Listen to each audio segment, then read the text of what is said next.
Welcome to Freedom Junkie Radio. It is my pleasure to bring to you today Dale Pond of the Pond Institute. I am beside myself to have Dale on the show today, and I wanted my introduction for Dale is going to be the mission statement for the Pond Science Institute. I think it'll give you a good idea of what Dale's into. The Pond Science Institute is a place where people can come and learn all aspects of SVP, which is sympathetic vibratory physics. They can learn about themselves physically, mentally, and spiritually, and the cosmos. It is to be a place of healing and refreshing of the spirit, a place for design and prototyping of SVP type devices, machines, and instruments. The Institute is to be a center to which people will be drawn and from which will radiate outward the theoretical and practical application of sacred science in all its aspects for the benefit of humanity as a whole. The Pond Science Institute explores and develops the science, art, philosophy, and technology of Keely, Russell, Quimby, Tesla, and Casey, and conventional sciences, both in theory and application. Our work is to build bridges between these discoverers and orthodox science and medicine. This underlying interlinking science is called sympathetic vibratory physics, SVP for short. The basic tenet of SVP is the study of vibration and oscillation as the basic feature of all that there is, visible and invisible. Mind force is real and is engineerable. I'm so excited to have you on the show, Dale. So Dale is a physicist and a chemist. He's been a scientist his whole life. And I read a quote this morning, Dale, and it was actually off of the website Shift Frequency. And it was written by the angels. Someone apparently channeled this, and it's, "Your vibration alone will dictate the experience of reality." I'm assuming you would agree with that, the vibratory universe. Oh, absolutely. Well, so yeah. Dale, the first thing I want to ask you is, we've been lucky enough in our world to come across this information that's been given to us, that our thoughts create our reality. And I know that to be a fact, but I don't have any evidence of it scientifically. And I'm gathering that you do. Would you talk about that? Well, your thoughts do create your reality. I mean, you contacted me and set this whole thing up, and here we are. I mean, it sounds kind of ridiculous, but that's what happened, right? That's right. When you say you want a cup of coffee, what do? You go get the cup of coffee. So you have a cup of coffee. Now, about external experiences coming into your life, and you say, well, you know, these things happen to me and I'm trying to deal with it and everything. Well, you set that all up too. And what makes that difficult for people is they don't understand what their mind is. And the more I dig into this mind and mind force and nature and how it interacts and everything, we found out that there's several layers or levels to our consciousness, our mind. And the most powerful one is what some people call the subconscious. It's the part of our mind that pretty much runs the whole show. We think we run the whole show, but the subconscious is you know, our intellect kind of rides shotgun, but the subconscious drives the train.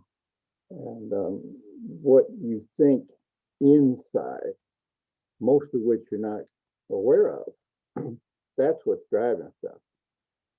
And there's also karmic forces, you know, you got to deal with the karmic forces, and there's angelic forces, and there's all kinds of forces that have an effect on us. But the force that really, really runs the show is the will force. And sad to say, our society is not geared towards helping us work with these levels of our consciousness. So we're all kind of floundering around, feeling like we're victims, or we're calling everything fate, you know. And no, we can once you begin to get a handle on this,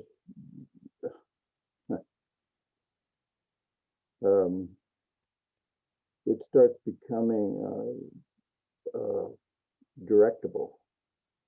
You start becoming like you read about the old masters and whatnot in the old days where they become masters of their life, captain of your ship. And we can do that as we start to learn who and what we are. I haven't fully mastered it, but over the past year, I've kind of learned a few things. And you can, for instance, your life is just a big gob of stuff going on, right? And you want it better. Let's say you want a better income or you want better circumstances in your life. Well, I ran across a book last year, and this guy's not, he doesn't know me from Adam, but I'm going to plug his book direct because it's the best book I've ever found. Oh, wow. It's for this subject. And for instance, I was down in Tulsa in the late 90s, and we had a little metaphysical group there. We met every week, and we had people come in and speak to us, and some really big name people, and it kind of boiled down to, okay, we know that our thoughts run our lives. Well, how do we change our thoughts? That was the big question, and nobody had a good answer. I mean, it was frustrating. It seemed like it was so simple, and yet we couldn't quite get it. And ran across this book last spring, and I thought, wow, I don't even know where I got it. It was here already, or I ordered it. I don't know where it came from. So I started reading this book, and I said, oh my gosh, this guy really knows his stuff. And which got me even more enthusiastic. So I kept reading it and reading. I've read it through maybe 8 times since last spring, and it's changed my life. What's the book? It's a book by Bob Proctor, who you've probably heard of. The title is You Were Born Rich. Okay. Which sounds kind of corny. And it doesn't really sound like a book you really want to read because, it's just money, there's new age people and metaphysical people don't put a lot of stock in the money. But Bob's book, it's kind of focused on money because he says money is important. Every time you pay a bill, hey, you got to have that money. So it's kind of important. But the book itself goes through, he gives technique after technique after technique of how to change your thinking. And as you do that, it starts to impact your life in general. It's not just about the money. It's about how do you become a better person, or, more loving or a better parent or whatever. And it's extraordinary. I mean, can you give us a couple of examples of techniques that he said that you can use to change your thinking? Well, the first thing is you have to want to change. That's the first thing. If you don't want to change, we could talk to you till everybody's blue in the face, and we're all old and gray, and but if you want to change, then you're going to read this book, a book just like it. And there's a lot of them out there, but this is the best one I've ever seen. And I've gone through lots of books. And I've studied this material inside and out before I ever got the book. That's why when I read it, I said, man, this guy really knows what he's saying. He talks about vibration, like your first question, and he talks about energy and the mind force. He doesn't use that phrase, but he calls it consciousness. And I didn't find any discrepancy in the book so far as his background knowledge is. I would have said some things a little different vocabulary, but he's right on the money. And I've read the book 8 times. I'm going to keep reading it because I see the changes happening in my life. I'm excited about it, and everybody I get a chance to, I talk to them about it. And it's kind of unfortunate that the book is out of print. Can't order it from their website. They're a big outfit. They go all over the world. That's what they teach, how do people change their lives. And used copies, are running $50. Where Okay. new one's like $18 if you can get one. They don't have them. I got a hold of the website because I wanted to buy them wholesale, and start selling them. Yeah, I'm so excited about it. Fortunately, there are PDFs available. If you do a search on that title and type PDF after it in a search engine, you'll find sites that are down, you download a PDF of it and print out a copy. Okay, well, I guarantee you I'm going to get my hands on this book. If it's the best book you ever read, I'm going to read it and I will distill it down as best I can. Did you ever read a book called All That You Are by Mary? No, I haven't read that. That's the best one I've ever read about creating your world because it's what we do, Yeah. whether we're doing it consciously or unconsciously. So, you know, Well, Dale, there's a lot, I'd say that a lot of what's going on in the world right now is fear-based. We're pumped fear if people pay attention to uh, it seems nefarious to me that there's so much fear being pumped out into the world. And so we're creating this world collectively as well. And I'm wondering how we can change our minds collectively. I suppose all we can do is change our own vibration and our own thinking, and that in turn then changes the world around us. There's nothing, I mean, that's all you've got control over is your own thoughts. So that's true. what are your thoughts on miracles? We have miracles around here all the time. I'd love for you to talk about your dynasphere. I looked into these machines that you've made that you're able to interact with in a vibrational way. Um, Dale has created these. It's a cool looking machine. It looks kind of spacey, and people can feel the vibration coming off. Our mutual connection, our friend Anna, she told me about being there and having an experience where she felt an extreme emotion. She's such a loving person, and apparently that's what attracted y'all, was that loving vibration. Y'all had that resonance together. And so I just tell me a little bit about your dynasphere and what's going on with that these days. Okay, can we back up just a hair just for a minute or two on the book thing? Totally, anything. Okay, the Proctor book, for that subject matter, for you to learn how to change your life and develop a philosophy of life is what it is. As you modify your philosophy of life, according to some things he's saying, yes, that is the best book I've ever seen. But it's not the best book I ever read. Okay. The book I would recommend everybody to read is Dialogue on Awakening.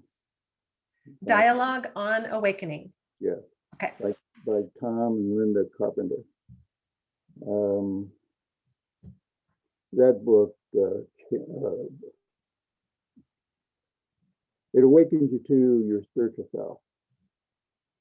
And it's a dialogue between Tom, who's a psychic, and Jesus.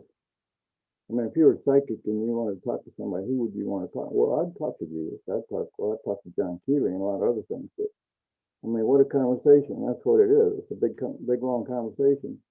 And what I liked about it was Tom was asking questions I would ask if I were in that position.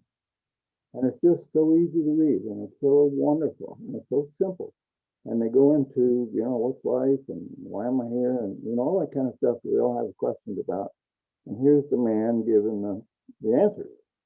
And I had epiphany after epiphany after epiphany reading that book. It changed my life dramatically, to where I got much closer connection to my higher self, or the God self, whatever you want to call that.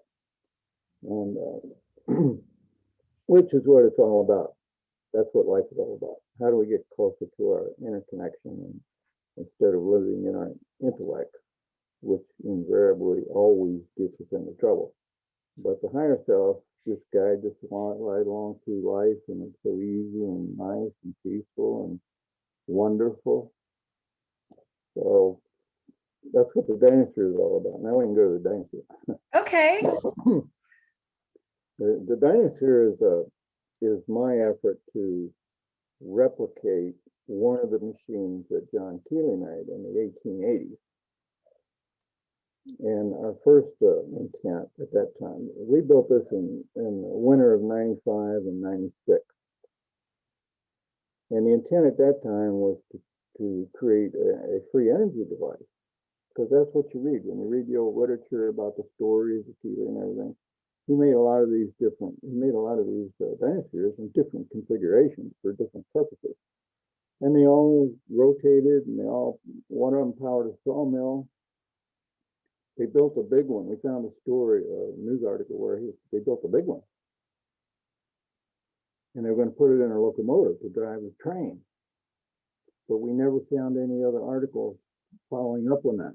Did they actually get it in the train? Did it pull the train? We don't have stories. We don't know what happened. And I need to say right up front that I've never found Keely's actual writings. Supposedly he wrote 3 major books and several smaller books, and I've not seen a single one of those. There's a search out there for Keely's technology and knowledge that you won't believe. And, Do you think that it's been hidden on purpose? Well, several things. Keely had a small group, tight group. They had a very tight group, and they say in the literature that they deliberately hid his knowledge. Now, he published these books, and there are rumors out there that we heard a rumor that one set is in a government cosmic clearance library, and there's another rumor that some guy's got a copy over in California, but he's not going to share it with anybody or even admit that he has it. And another book turned up in Texas, and the guy wouldn't share it with anybody, and that disappeared, and he's passed on, so that book's probably lost.